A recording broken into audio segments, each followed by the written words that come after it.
You, church, once again to preach the Word of God. May I ask everybody once again to please stand to give reverence to the Word of God as we open our text this evening, arita sa Book of Luke, mga kaigsunan. No, katuod raman tatanan nasa ang Book of Luke, mga kaigsunan. Chapter number 10, verse 38 down to verse number 42. Chapter number 10, verse 38 down to verse number 42 is our text this evening.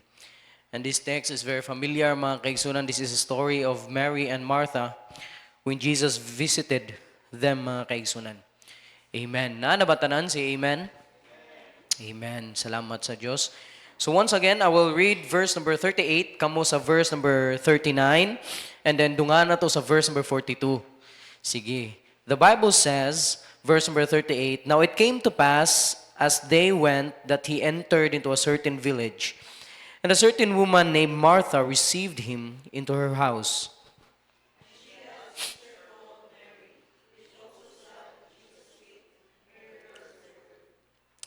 In verse number 40, "But Martha was cumbered about much serving, and came to him and said, Lord, dost thou not care that my sister hath left me to serve alone? Did her therefore that she help me?"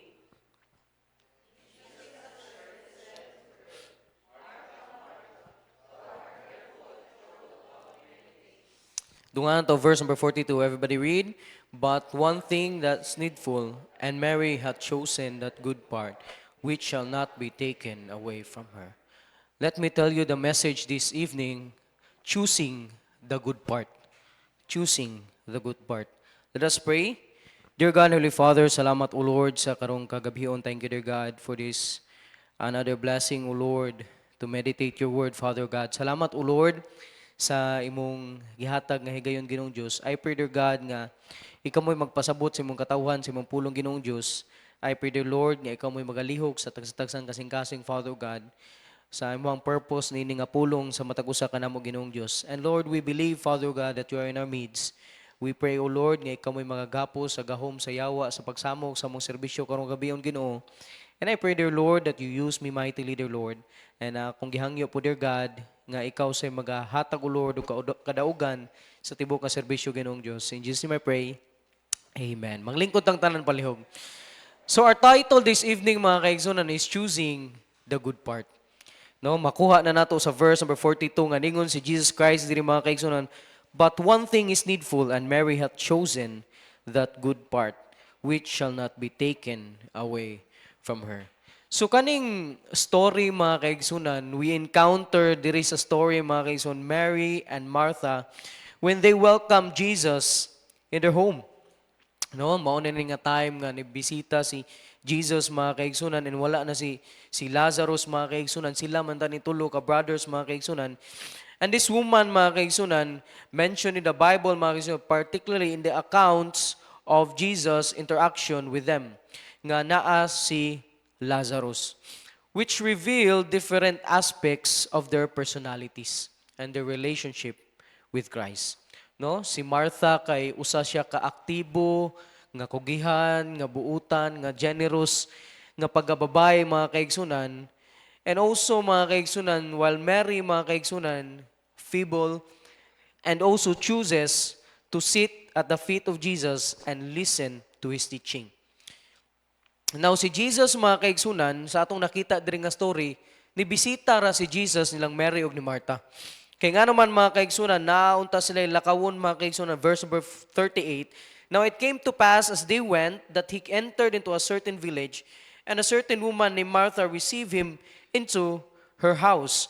So, usa sa kinaiyag yun ni Jesus, mga kaigsunan, when he travels, mga kaigsunan, kung naay usa ka fellow brethren, iyang bisitahon, mga kaigsunan. No? And there are instance nga gusto gyud ituyo sa Ginoo nga moadto sa certain nga place. Like sa example sa katong woman sa well, di ba? Dili man ta sila moagi dito, but gituyo gyud sa Ginoo, mga kaigsunan, nga moagi sila didto kay nga naman na ay purpose ang Ginoo. And this reason, mga kaigsunan, Jesus came to travel to their home, mga kaigsunan, in a purpose nga makig-fellowship, mo rest, pahulay mga kaigsunan, no? Sa mga igsuon, sa pagtuo mga kaigsunan. Now, the importance of his visit lies in the opportunity it gave both sisters to respond to him in different ways. No? Sakto man ang ilahang mga response mga kaigsunan. No? Sakto man lang mga gipambuhat. But they done it in a different way mga kaigsunan. Now, sa ato ang text mga kaigsunan, what we see here mga kaigsunan, Jesus is talking about that good part. No? Nagstorya siya about that good part. Now, what is that good part? Na kung basahon na to sa text, mga kaigsunan, that good part, mga kaigsunan, is Jesus Himself. No, Jesus Himself. It will not be long that Jesus will not be them after many days when they will be together. But pasabot ana mga kaigsunan, probably, last visit na lang ni Jesus ay laha. No? Last na lang ni nga tunga sa panimalay nila ni Jesus, mga kaigsunan. Kaya nga naman, we knew the story, mga kaigsunan, nga wala ra gyud nagdugay si Jesus is because naa siya purpose to be hang on the cross for our sin, mga kaigsunan. No? So mao na mga kaigsunan, dili tanang higayon nga makauban nila si Kristo. No? So the good part on that time, mga kaigsunan, was Jesus Himself. Now, Jesus, mga kaigsunan, is the very essence, mga kaigsunan, sa pulong sa Ginoo, mga kaigsunan, as He have preached to the Father, mga kaigsunan, no? Nga, He has a greater purpose nga magbayad sa mga sala, sa mga katauhan, mga kaigsunan. Now, reflecting it to the ones we love, mga kaigsunan, sometimes their presence alone is the most important thing you must consider. No? Sa itong mga loved ones, mga kaigsunan, sa mga mahal na to sa kinabuhi, mga kaigsunan, we do not know, mga kaigsunan, maybe that is the last time nga makita na to sila, mga kaigsunan. So, their presence is the most important thing. No? Usahay, mga kaigsunan, kanang naay times nga dili ta ganahan muadto kung giimbita ta sa tong igsuon, sa tong kanang part sa tong pamilya or ato ang igagaw, mga kaigsunan, it's because maulaw ta kay wala tay dala, maulaw ta kay kanang dili ta kahatag og daghan, labi na ma-intimidate ta sa uban nato nga mga kaliwat, mga kaigsunan, nga daghan may kaya gid kay sila, mga kaigsunan. But remember, mga kaigsunan, it's not about sa unsay gihatag nato, mga kaigsunan. Maybe ang ilang gidesire, mga kaigsunan, is our presence nga makita nila, mga kaigsunan. Now that is the most important thing, mga kaigsunan. Now here in our story, mga kaigsunan, makita nato that Jesus Himself is the good part. Kaya nga naman, wala na ilaing mas importante diring kalibutan, mga kaigsunan, kundi si Kristo lamang. That's why, mga kaigsunan, in 1 Corinthians chapter number 2, verse number 2, mga kaigsunan, this is the statement of Apostle Paul nga naingon siya, mga kaigsunan, to know Christ and Him crucified.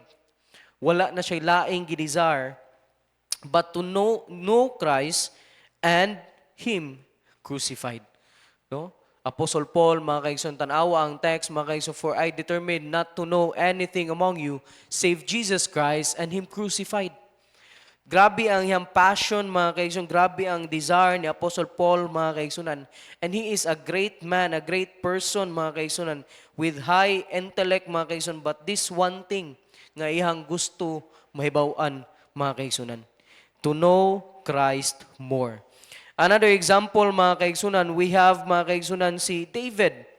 Nga ningon siya diha, mga kaigsunan, Psalms chapter number 27, verse number 4, mga kaigsunan, one thing have I desire, that I will seek after, that I may dwell in the house of the Lord all the days of my life, to behold the beauty of the Lord and to inquire in His temple.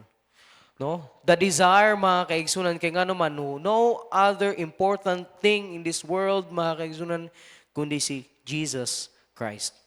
But sometimes, mga kaigsunan, masalipdan ang atong paglantaw ni Kristo, mga kaigsunan, because of the things of this world. That's why, gi-reminded ta, mga kaigsunan, sa Matthew 6:33, but seek ye first the kingdom of God. Kaya nga naman, usahay ma-blinded ta kung unsay importante nga butang, mga kaigsunan, because of our needs. No? Daghan tag mga panginahanglanon, mga kaigsunan, but sometimes matabunan ang atong purpose, mga kaigsunan. No? And also, mga kaigsunan, gi-reminded po ta sa Matthew chapter number 4, verse 4, that man shall not live by bread alone, but by every word that proceedeth out of the mouth of God. No? Because wala na ilaing mas pinaka-importante diri, mga kaigsunan, kundi si Kristo lamang, mga kaigsunan. And our text, mga kaigsunan, Martha and Mary, mga kaigsunan, natagaag pribilehiyo, opportunity to meet Jesus in their homes. Nga moabot si Kristo, mga kaigsunan. It is a privilege, always to be a privilege, mga kaigsunan, nga naa mo duol si Kristo, mga kaigsunan, sa ilahang panimalay. Kaya nga naman, mga kaigsunan, kung asa ang Ginoo, mga kaigsunan, naagi panalangin nga gidala ang Ginoo, mga kaigsunan. No? Muna, mga kaigsunan, I was so blessed, mga kaigsunan, that every time, mga kaigsunan, mo add to me sa mong Bible study, mga kaigsunan, they are so welcome kanamo, mga kaigsunan. No? Usahay, mangita si Ate Rosie kung absent si Kit, absent si Raymond, si Carlo. Kaya nga naman, mga kaigsunan, lahi ang ilahang paminaw, mas malipayon sila, mga kaigsunan, kumusulod ang pulong sa Ginoo silang panimalay. But there are people, mga kaigsunan, make it different, mga kaigsunan, ilang i-unwelcome. No? Sa una, sa Bible school, mga kaigsunan, daghan ang mga dili gyud ganahan magpasulod sa imuha, sa mua. When we offer to them a Bible study, mga kaigsunan, dili gyud sila ingana ka-open, mga kaigsunan. Mao na, mga kaigsunan, grabe ang blessing, no? Kung ang usa ka tawo, mga kaigsunan, he invited the word of God in his house, in his home, mga kaigsunan. But diri, mga kaigsunan, makita nato diha, mga kaigsunan, ang message karon, mga kaigsunan, about choosing the good part, mga kaigsunan. They both received Christ, mga kaigsunan, but they acted differently, mga kaigsunan. Now, karon, mga kaigsunan, atong unahon, mga kaigsunan, the point number 1, mga kaigsunan, is Martha's distraction. No? Tanawon ginato in verse number 40, mga kaigsunan. But Martha was cumbered about much serving and came to him and said, Lord, dost thou not care that my sister hath left me to serve alone? Bid her therefore that she help me. Nganong na-distracted man si Martha, mga kaigsunan? Because we know that Jesus is the good part, but she was busy preparing something for him, mga kaigsunan. Unsay nahitabo diri, mga kaigsunan, iyang gustong ibton si Mary sa pagpaminaw ni Kristo.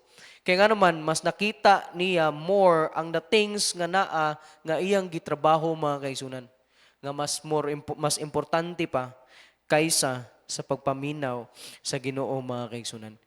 But what is the response of the Lord, mga kaigsunan? Ingon siya, Martha, Martha, thou art careful and troubled about many things.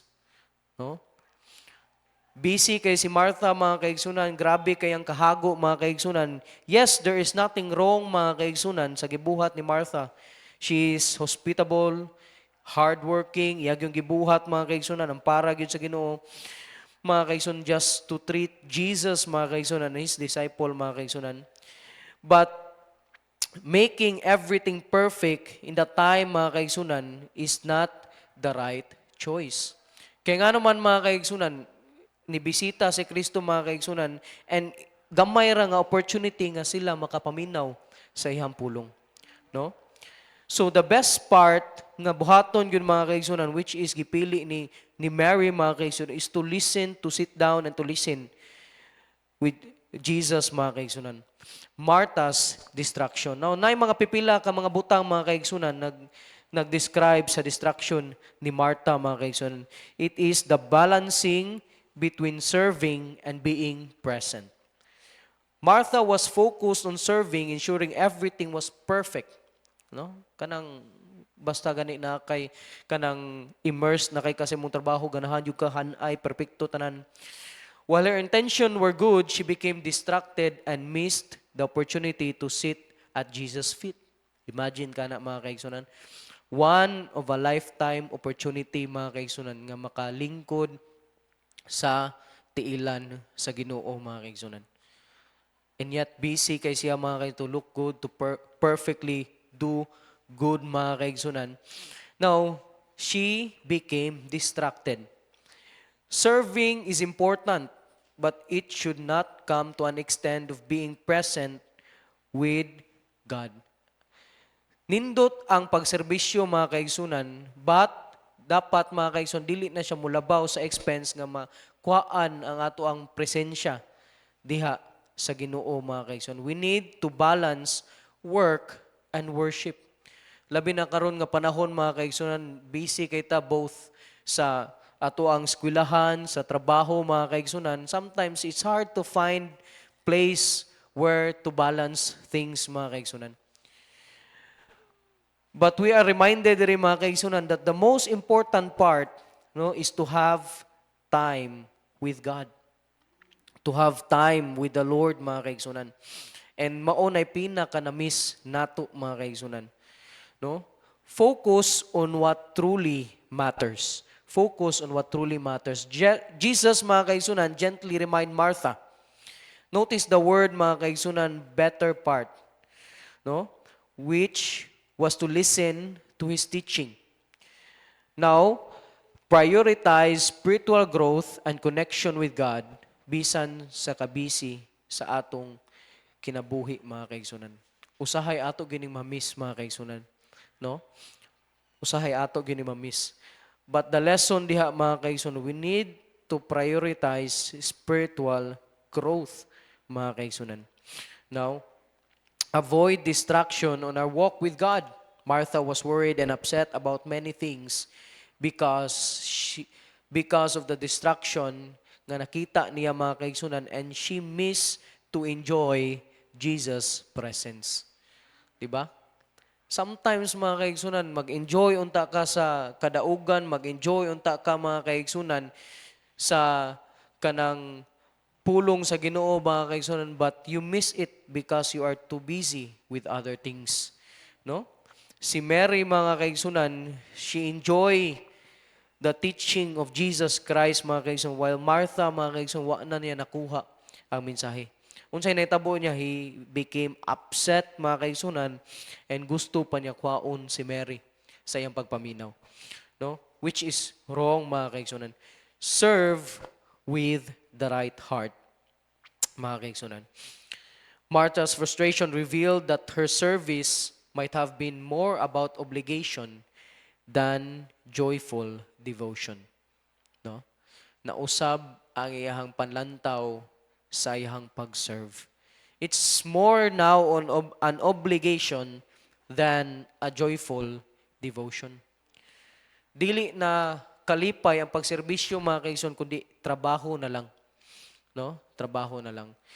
I don't know mga kaigsunan kung maka-identify pa ba ta sa difference sa atong work sa church o atong work sa atong mga tagsa-tagsa nga mga jobs mga kaigsunan. Kay kung same ra gihapon mga kaigsunan, we are kanang not enjoying the work that we have sa ministry mga kaigsunan, maybe there is something wrong with our hearts mga kaigsunan. No? We need to serve with a right heart mga kaigsunan. Daghan kay problema si Mary, Martha mga kaigsunan while serving.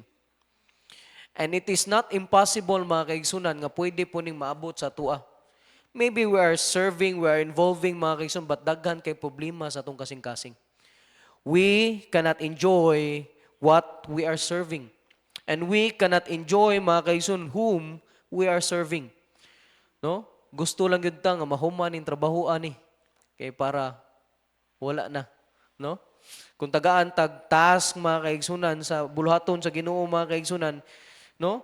Usahay we miss the enjoyment mga kaigsunan to serve God. No? Ma-miss gyud natong enjoyment. That's why naay daghan mga kaigsunan nga dili ganahan mo involve kay nga naman di sila mag-enjoy sa pag-serve, no? Because they don't have the right heart. So mao ning problema ni Martha, mga kaigsunan, no? Yes, she is serving, mga kaigsunan, but she is distracted, no? Nag-serve siya, mga kaigsunan, pero wala niya gikalipay ang iyang serbisyo, no? Nga na, mga kaigsunan. And also, mga kaigsunan, I do believe, mga kaigsunan, kita, mga kaigsunan, nagkadako ang ministry, mga kaigsunan, nagkadaghan ang mga buluhaton sa church, mga kaigsunan. So nagkadaghan ang mga lugar nga kinahanglan ta mag-involve, no?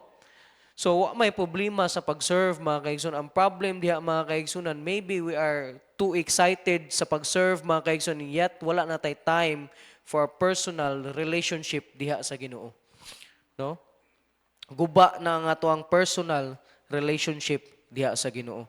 Mao nang kanang dali ra gyapon maluya, mga kaigsunan, kay nga naman wala may deep connection sa atong giserbisyuhan, mga kaigsunan, no?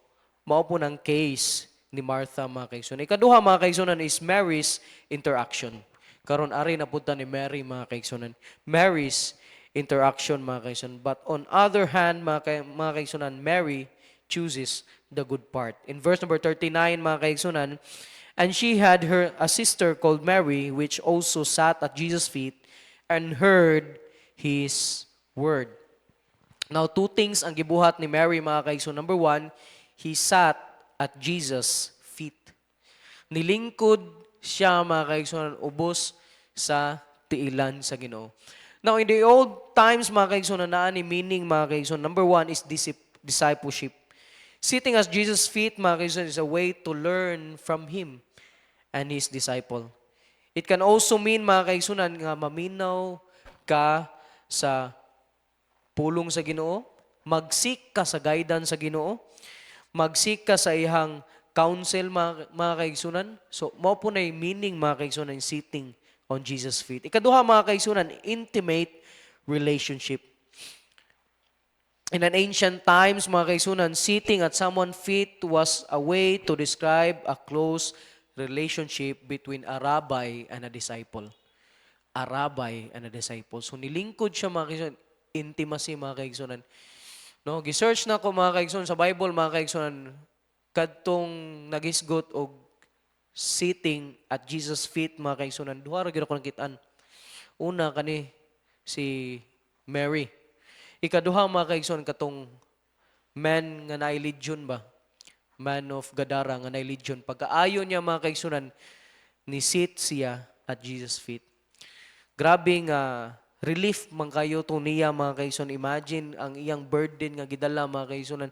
At the time nga naayo siya, mga kaigsunan, grabe ihang respect sa Ginoo. Grabe ihang desire sa Ginoo, mga kaigsunan. So kana, mga kaigsunan, it also speaks about humility, humbleness. Sitting at Jesus' feet, mga kaigsunan, shows us humility, humbleness, teachability, and willingness. No? Kanang maminaw gyud ka nga mulingkod kasi ang tiilan, mga kay imog yung lingkuran, mga kaigsunan. It has a different meaning, mga kaigsunan. No? Kanang ready to listen. And also, mga kaigsunan, sitting at Jesus' feet is also loving God. Sitting at Jesus' feet is a way to love God by listening to His teaching and learning how to respond to Him. So, mao ginay una niyang gibuhat, mga kaigsunan, nilingkod siya sa atubangan sa Ginoo because she was ready to listen. Kibaw siya pag-abot ni Kristo, mga kaigsunan, kibaw siya unsay gidala ni Jesus Christ, kibaw siya kinsa si Jesus Christ, mga kaigsunan, and then she prepared herself to listen diya sa Ginoo, mga kaigsunan. He sat at Jesus' feet, no? Kita, mga kaigsunan, when sometimes mag-interact na sa pulong sa Ginoo, mga kaigsunan, we don't have time to sit with God, no? Usahay wala tay oras nga mulingkuran gyud nato ang Ginoo, bitaw. Nga kanang maminaw gyud ta sa ihang pulong, bitaw. Nga kanang i-meditate, di ba? Ang word nga gigamit sa Bible is meditate.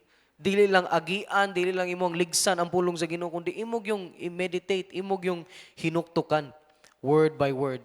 Niya na pagyud ang Psalms mga kaigsunan, ang Proverbs mga kaigsunan nga look ang pulong sa Ginoo as it is a treasure, wisdom. Like a hidden treasure mga kaigsunan. So hidden treasure imo gyud ang kauton pagayo. No, dili lang ka tan-awa na beyond the surface mga kaigsoon, mga sa surface lang mga kaigsoon, but imo gyud ang kauton mga kaigsoon para makit-an nimo ang treasure. Mao na mga kaigsunan, no? So ang unang response mga kaigsunan gibuhat ni Mary mga kaigsunan kay nilingkod siya. He sat at Jesus' feet. Hopefully mga kaigsunan sa ato ang mga personal devotion mga kaigsunan sa atong interaction with God mga kaigsunan natay time to sit at Jesus' feet. Nga maminaw gyud mga kaigsunan sa pulong sa Ginoo. Nga maminaw gyud kung unsay isulti sa Ginoo sa ato mga kaigsunan. No? Sit at Jesus' feet mga kaigsunan. Ikaduha mga kaigsunan ningon diri sa verse mga kaigsunan that he sat at Jesus' feet and heard His word. Willingness to listen. Listening to God, mga kaigsunan, needs a quiet time. Until we take time to be quiet, we cannot hear the words of God. Daghan kay saba sa tuang hunahuna, mga kaigsunan. Problems, mga kabalaka, mga plans in the future, mga apil pa ng mga hinayhay, mga nilungag, no? Unsay paliton ugma, unsay suoton unya. Daghan kay tagsaba sa tong una-una mga kaigsunan. But until we take the time to be quiet mga kaigsunan, di gyud ta kapaminaw gyud sa pulong sa Ginoo. God's word will not be heard in the noise of relentlessness but in silence. Unsay gingon sa Bible mga kaigsunan, when we pray, we enter to our closet. Kay nga naman mga kaigsunan, na diha ang kanang ginatawag mga kaigsunan ang pag-focus sa pag-ampo. In the place where you can spend time with the Lord in silence mga kaigsunan. Kay nga naman mga kaigsunan, lahi ra gyud nga kanang makistorya ka sa Ginoo sa mingaw mga kaigsunan. Mingaw nga panahon mga kaigsunan. Kaya nga naman, ma-meditate gini mo. Walay samok. No? So, ay gani, pagbasag Bible niya, inay ka sa mong tapad. No? Ang lyrics mo imo ma-memorize. Sa gikanta, dili ang imong gibasa mga kaigsunan. Lahi ragyod mga kaigsunan. Mauna mga kaigsunan, no, we need to take time to be quiet and listen to God mga kaigsunan. No, basta nay magstorya mga kaigsunan ang atong natural gid buhaton when we are willing to listen mga kaigsunan, di gid ta mo sabat. Di gid ta mo kanang unsay tawag na nang mo sumpay dayon ba kun na siya istorya. Pero di gid kalikayan na po'y tao nga ana mga kaigsunan every time musulti kag one word na po siya isulti lain. Sulti sa kag laing word na po siya sabat. So dili gid siya kapaminaw og tarong mga kaigsunan. Same thing sa tuwa mga kaigsunan as a Christian, as a children of God mga kaigsunan, let us take time to listen. Si Martha mga kaigsunan, I do believe nakadungog ni siya sa gisulti ni Jesus Christ. But wala ni siya ka-focus kung unsay istorya, wa siya kakuha sa meaning. Kaya nga naman si Martha kay busy mga while si Mary nilingkod siya, naminaw gid siya mga kaigsunan, iyag yung gi-meditate unsay gisulti sa pulong sa Ginoo. Now, ningon ang Bible, mga kaigsunan, that we need to be still and know that He is God. No, we need to be still. Sometimes we need to be still, mga kaigsunan, to listen to God, mga kaigsunan. No? Usahay dali-dalion ang mga kaigsunan itong pagbasa sa pulong sa Ginoo. Usahay, wa gyud tay time sa pagbasa sa Ginoo. Enough ra nato makaaritag simbahan, mga kaigsunan. But lahi ra gyud mga kaigsunan, imong personal nga devotion diha sa Ginoo. Lahi ra gyud ang imong personal relationship diha sa Ginoo mga kaigsunan. No? Kaya nga naman mga kaigsunan, when you start listening to the Word of God mga kaigsunan, then diha mo tubo ang imong pagtuo mga kaigsunan.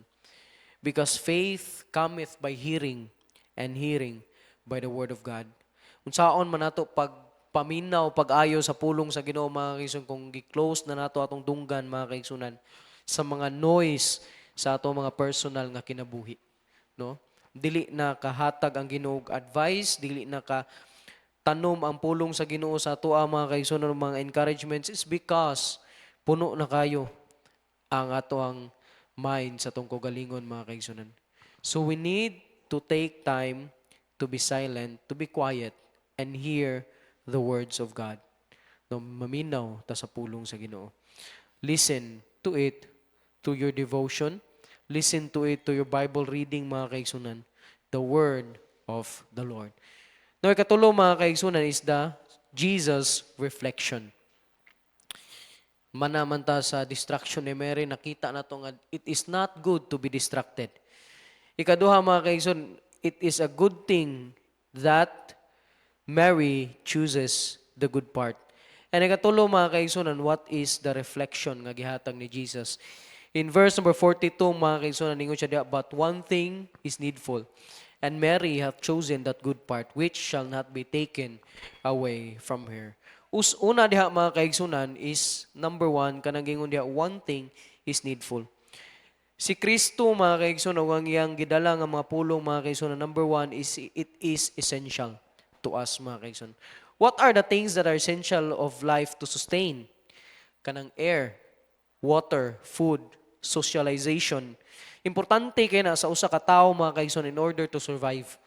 Kung wala na sila mga kaigsunan, dili gid makasurvive ang tao mga kaigsunan. Now, kung kani mga kaigsunan, mga essentials is considered nga dili mabuhi ang tao kung wala ni, how much more sa tong spiritual mga kaigsunan, it is more the same importance sa tong spiritual life mga kaigsunan is kaning word of God, pulong sa Ginoo, fellowship with God, connection with God mga kaigsunan. Pulong sa Ginoo mga kaigsunan, salamat nga gi-available ra gyud sa atuang country ang pulong sa Ginoo. But one of these days mawala ni nato nga availability mga kaigsunan. Kay nga naman mga kaigsunan, dili na ganahan ang kalibutan sa pulong sa Ginoo. Ang pangutana diha mga kaigsunan, unsaon nimo pagbarog? Kung karon palang daan mga kaigsunan, wala kay desire to keep the word of God mga kaigsunan, unsaon ning pagbarog kung sa panahon nga dili na available mga kaigsunan? Maybe diha na gyud makit-an mga kaigsunan nga ikaw pun muundang na pud ka sa pagpangalagad sa Ginoo. Kay bawal naman ang pagsimba. Kung yan na mga kaigsunan. Ikaduha is the fellowship with God. No? Fellowship with God is a two-way communication. You pray and God will listen. And karon na pud mga kaigsunan, basa ka sa pulong sa Ginoo, God speaks and you listen. Mga kaigsunan. It's a two-way relationship kung mag-fellowship ka diha sa Ginoo. Fellowship with God. Talk to God as a person, mga kaigsunan. Talk to God as a friend. For there is a friend that sticketh closer than a brother, mga kaigsunan. Mao nang fellowship, kinahanglan tag fellowship sa atong Ginoo mga kaigsunan. And then connection mga kaigsunan, mao na ning time sa usa ka tawo nga kinahanglan maluwas, kinahanglan siya na siya connection diha sa Ginoo.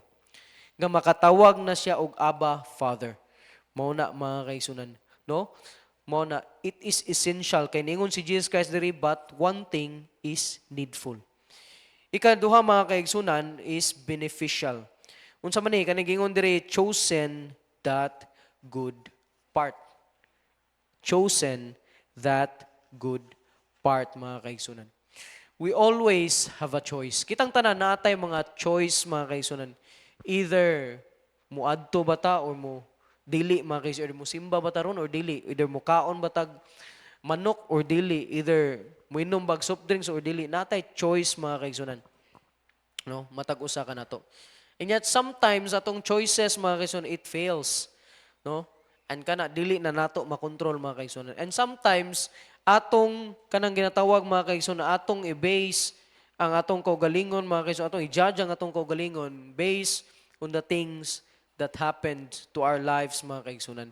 No kana bitong naay tawo nga muingon sila mga kaigsunan nga mala sila pirmi. Mabitaw to na kanta nga na-compose sa una sa gitong kantaha katong sablay sa to. Basta kanang ang theme ato nga kanta nga permi lang siyang masipyat, permi lang siyang masayop, no? Mao na mga kaigsunan, no? Sometimes bad things happen mga kaigsunan because we made the bad choices. Mao na mga kaigsunan. But when we give ourselves to the Lord, mga kaigsoon, diha na nga time nga makabuhat tag nindot nga mga choices, mga kaigsoon. Notice nga gibuhat ni Martha, mga kaigsoon, nga ningon si Jesus Christ, mga kaigsoon, that she chooses that good part, mga kaigsoon. No? Good part. Everything sa Ginoo, mga kaigsoon, is good.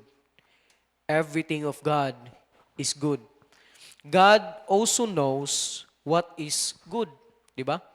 Tanan nga iya sa Ginoo, mga kaigsunan, nindot na siya, no? Ang atong bagong nga vision, mga kaigsunan, I believe iya na sa Ginoo nga impart sa kasing-kasing sa atong pastor, mga kaigsunan, it is good. And everything, and God knows what is good. Mo nang we need to trust God always, mga kaigsunan.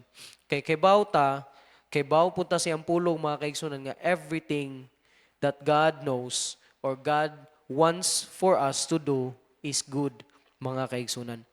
Mao na, mga kaigsunan.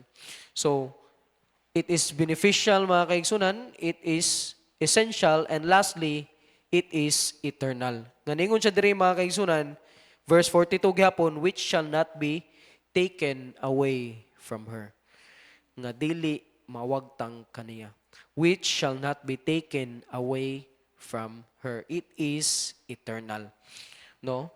The Word of God is eternal. Everything will pass away, but the Word of God will not pass away, mga kaigsunan. No? Tanang butang mahanaw diri sa kalibutan, pero magpabilin ang pulong sa Ginoo. Every lesson from God will keep us, mga kaigsunan, will live forever, mga kaigsunan. Daghang principle nga pwede tang makuha sa kalibutan. But the difference, mga kaigsunan, kay ang principle nga gihatag sa Ginoo sa iyang Biblia, mga kaigsunan, is hantod for eternity, mga kaigsunan. Every every encounter with Jesus, mga kaigsunan, is eternal. Mao bitaw to katong time nga naluwas ta, mga kaigsunan, diha dayon gitagaan tag eternal security sa Ginoo, gitagaan tag eternal life sa Ginoo. Kay nga naman, mga kaigsunan, no? Ang butang nga gihatag sa Ginoo, mga kaigsunan, is eternal. So mao ning reflection nga gihatag sa Ginoo. Number one, it is essential. The good part is essential. Ikaduha, mga kaigsunan, the good part is beneficial. And the good part, mga kaigsunan, is eternal. Nga mao si Kristo, mga kaigsunan, nga atong Dios, mga kaigsunan. So magpili lang ta, mga kaigsunan. So kung atong tanawon atong kaugalingon, asa ta nga side karon, mga kaigsunan, while serving, naabata sa kang Martha or kang Mary, mga kaigsunan. But remember, mga kaigsunan, always choose the good part. Let us bow our head and close our eyes. Let us pray. Dear God, Heavenly Father, salamat, O Lord, sa kabiyon. Thank you, dear God, sa mensahe nga mo gihatag. Salamat, O Lord, sa reminder kanamo, Father God, that we should choose the good part, Ginoo. Salamat, Father, O Lord, for the privilege nga maka-share sa pulong sa Ginoo. Salamat, O Lord, sa imong kaayo sa mong tagsatag sa kinabuhi. Among gipray gihapon ang pupadayon sa mong buluhaton karon.